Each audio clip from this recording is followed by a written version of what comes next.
Assalamualaikum warahmatullahi wabarakatuh. Pada kesempatan kali ini, kami ingin mempresentasikan terkait materi presentasi kami, siklus produksi PT Ultra Jaya Mill Industri. Adapun anggota dari kelompok kami yaitu yang pertama itu Grace Clara, yang kedua itu Arum Amelia Isyana, yang selanjutnya itu saya sendiri Medrianti Sabrina. Latar belakang, yaitu siklus produksi adalah serangkaian kegiatan bisnis yang berulang dan operasi pemrosesan informasi terkait dengan pembuatan produk. Siklus produksi terdiri dari 4 kegiatan dasar. Yang pertama itu desain produk, perencanaan dan penjadwalan produksi, operasi produksi, dan akuntansi biaya. Melalui penerapan sistem informasi yang tepat, perusahaan dapat meningkatkan efisiensi operasional dan mengoptimalkan proses produksi serta pengubahan yang berdampak positif pada produktivitas dan probabilitas. Sistem informasi dalam manajemen siklus produksi dan pengolahan dapat membantu perusahaan dalam mengelola sumber daya manusia secara efektif. Selanjutnya itu rumusan masalah. Yang pertama itu bagaimana siklus produksi yang dilakukan oleh PT Ultra Jaya Mill Industri. Yang kedua, apa saja hambatan dan kontrol yang dilakukan oleh PT Ultra Jaya Mill Industri. Adapun tujuannya yang pertama itu untuk mengetahui siklus produksi yang dilakukan oleh PT Ultra Jaya Mill Industri. Yang kedua itu untuk mengetahui hambatan dan kontrol yang dilakukan oleh PT Ultra Jaya Mill Industri dalam siklus produksinya. Selanjutnya, tinjauan pustaka dari siklus produksi. Siklus produksi adalah serangkaian kegiatan bisnis yang berulang dan operasi pemrosesan informasi yang terkait dengan pembuatan produk. Terdapat 4 kegiatan dasar dalam siklus produksi. Yang pertama, desain produk. Yang kedua, perencanaan dan penjadwalan. Yang ketiga, operasi produk dan akuntansi biaya. Adapun aktivitas siklus produksi tergantung pada database terintegrasi yang berisi data master, produk, dan inventaris. Ancaman terdiri dari data master yang tidak akurat, pengungkapan informasi produk, dan kehilangan data produksi. Kontrol yang perlu dilakukan termasuk kontrol integritas, pemrosesan data, pembatasan akses ke data master, tinjauan perubahan data master, kontrol akses, enkripsi data sensitif, backupan dan pemulihan bencana secara teratur, dan penyimpanan salinan tambahan file master kunci di luar lokasi.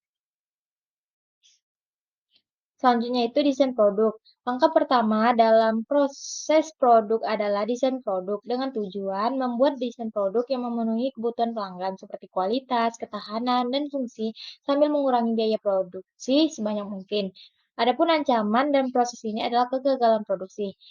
Produk yang dirancang dengan buruk dapat menimbulkan biaya jaminan dan perbaikan yang tinggi. Maka dari itu, kontrol dalam hal ini, akuntan harus melakukan analisis risiko yang menganalisis bagaimana penggunaan dalam komponen alternatif dan perubahan pada proses produksi untuk memengaruhi biaya dan pemantauan. Setelah itu, melakukan pemantauan pasca penjualan.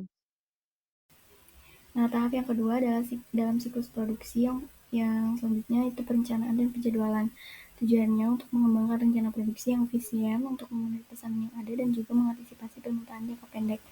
Nah, ada pun dua metode perencanaan produksi yang umum digunakan. Yang pertama itu perencanaan sumber daya manufaktur yang berfokus pada keseimbangan antara kapasitas produksi yang tersedia dan juga kebutuhan bahan baku untuk memenuhi perkiraan permintaan penjualan.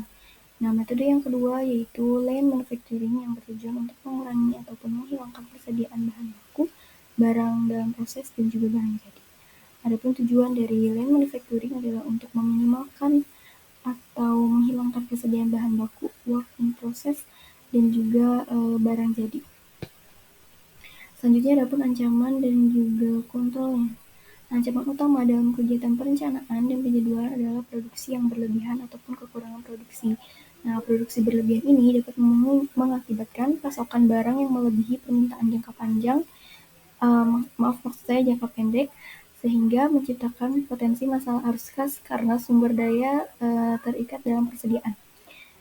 Selain itu juga produksi berlebihan juga meningkatkan risiko bahwa persediaan yang menjadi usang. Sebaliknya, kalau produksi yang kurang itu dapat mengakibatkan hilangnya penjualan dan juga ketidakpuasan pelanggan karena ketersediaan barang yang diinginkan. Adapun kontrolnya, yaitu sistem perencanaan produksi itu dapat mengurangi risiko produksi berlebih atau kekurangan produksi. Perbaikan membutuhkan perkiraan penjualan yang akurat dan terkini serta data tentang stok persediaan dan informasi yang dapat disediakan oleh sistem siklus pendataan dan juga pengeluaran. Selain perkiraan yang lebih baik, informasi tentang kinerja produksi, terutama mengenai tren waktu total untuk memproduksi setiap produk. Jadi harus dikumpulkan secara teratur. Nah, sumber data ini harus digunakan secara berkala untuk meninjau dan menyesuaikan MPS, Master Production dan Schedule, persetujuan dan otorisasi yang tepat terhadap pesanan produksi adalah kontrol lain untuk mencegah produksi berlebih atau kekurangan dari item-item tertentu. Nah, tahap yang ketiga adalah operasi produksi. Operasi produksi itu merupakan pembuatan sebenarnya dari produk. Jadi hal ini tuh dilakukan dengan cara yang bervariasi secara signifikan antara perusahaan yang tergantung pada jenis produk yang diproduksi dan juga tingkat otomatisasi yang digunakan dalam proses produksi. Menggunakan berbagai teknologi, bentuk teknologi informasi atau TI dalam proses produksi seperti robot dan mesin terkontrol komputer disebut sebagai manufaktur terintegrasi komputer atau CIM. Adapun ancamannya yaitu pencurian persediaan dan juga aset tetap serta performa yang buruk merupakan masalah utama dalam proses ini. Nah, risikonya kehilangan inventaris dan aset itu akibat kebakaran atau bencana juga menjadi ancaman. Nah, kontrol yang diperlukan untuk melindungi aset tetap yaitu pertama, semua aset tetap harus diidentifikasi dan juga dicatat agar manajer dapat diberi tanggung jawab dan juga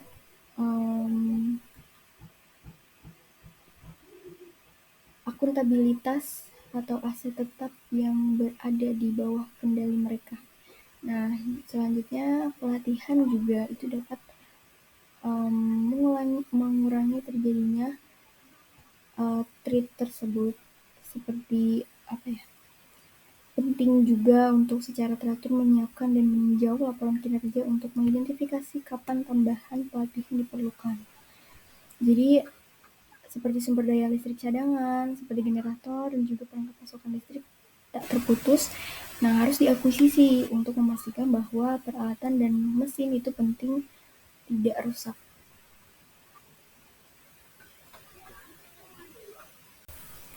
Nah, selanjutnya yaitu akuntansi biaya. Sistem akuntansi biaya ini memiliki 3 tujuan utama. Yang pertama itu menyediakan informasi untuk perencanaan, pengendalian, dan evaluasi kinerja operasi produksi. Yang kedua, memberi data biaya yang akurat untuk pengambilan keputusan penetapan harga dan kombinasi produk. Dan yang ketiga itu mengumpulkan dan memproses informasi untuk menghitung nilai persediaan dan biaya barang terjual dalam laporan keuangan. Nah, adapun ancamannya yang pertama yaitu data biaya yang tidak akurat dan kesalahan dalam catatan inventaris. Nah, untuk mengatasi ancaman tersebut, perusahaan dapat mengotomatisasi pengumpulan data, melakukan pemeriksaan keabsahan, dan juga menerapkan sistem pengendalian produksi yang baik. Selanjutnya yaitu metode penelitian. Nah, adapun sifat penelitian yang kami gunakan pada penelitian ini yaitu menggunakan metode kualitatif, di mana pendekatan penelitian yang berfokus pada pengumpulan dan analisis data deskriptif dengan tujuan untuk mendapatkan pemahaman mendalam terkait perusahaan PT Ultra Jaya Milk Industry dan Trading Company (TBK) yang kami teliti. Nah, dalam metode ini kami menggunakan berbagai teknik pengumpulan data fleksibel seperti analisis dokumen dari perusahaan PT Ultra Jaya Milk Industry dan Trading Company (TBK).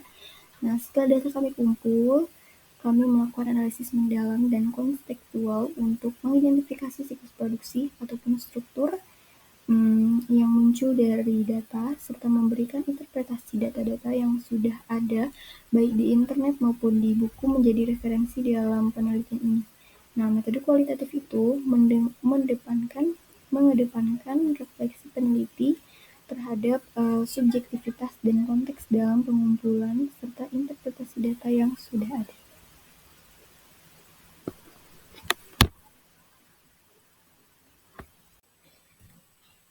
Nah, Pembahasan selanjutnya mengenai profil perusahaan dari PT Ultra Jaya Milk Industri dan Trading Company (TBK). PT Ultra Jaya Milk Industri dan Trading Company (TBK) adalah perusahaan terbesar di Indonesia yang membuat susu, minuman, dan makanan dalam kemasan aseptik yang tahan lama. Nah, merek-merek terkenal yang dimilikinya antara lain Ultra Milk untuk susu dan Belvita untuk jus buah. Nah, sebagian besar produk perusahaan ini, sekitar 90% itu dijual di seluruh Indonesia.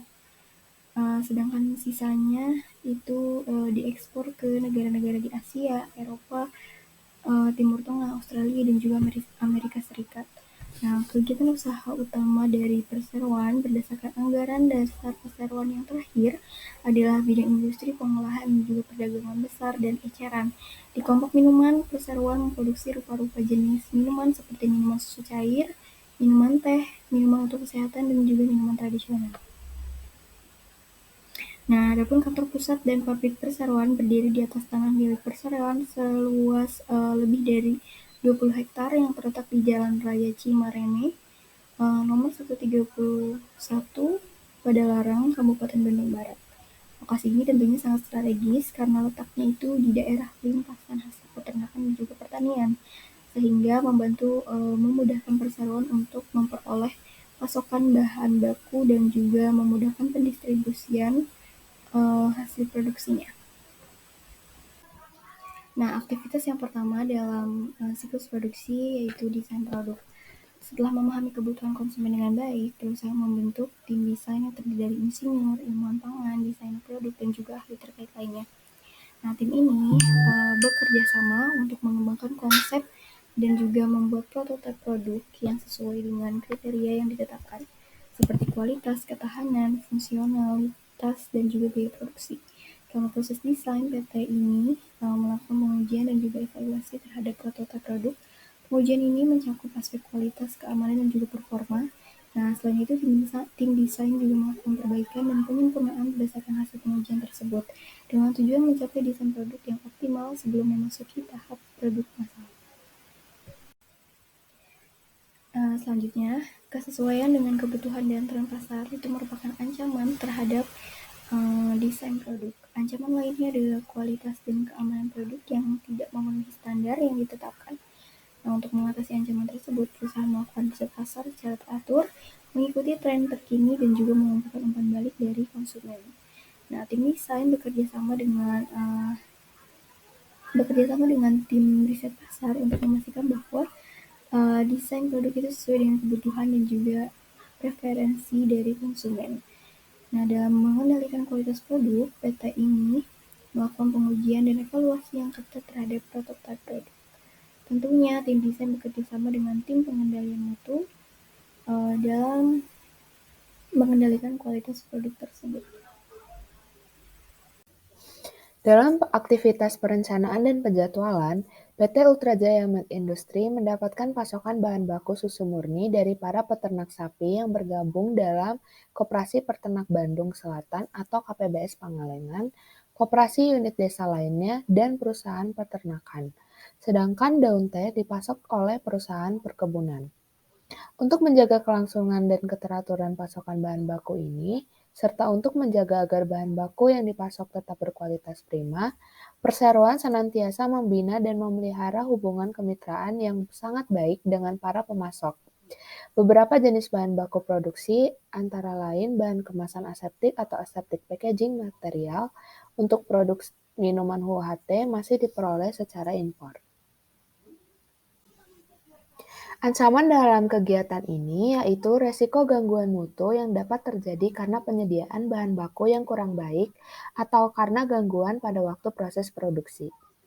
Perseroan bergantung pada beberapa pemasok lokal untuk pengadaan sebagian besar bahan baku produksi seperti antara lain susu murni dan daun teh. Kekurangan pasokan atau penurunan kualitas dari bahan baku tersebut dapat berdampak kurang baik terhadap produksi dan penjualan. Bahan baku utama yang digunakan perseroan merupakan bahan baku yang mudah rusak, sehingga gangguan karena penyediaan bahan baku yang kurang baik dapat mengakibatkan gangguan terhadap mutu produk. Untuk menanggulangi masalah ini, perseroan berusaha untuk selalu mendapatkan bahan baku yang berkualitas antara lain dengan cara senantiasa membina hubungan baik dengan para peternak, koperasi-koperasi, dan pemasok lainnya.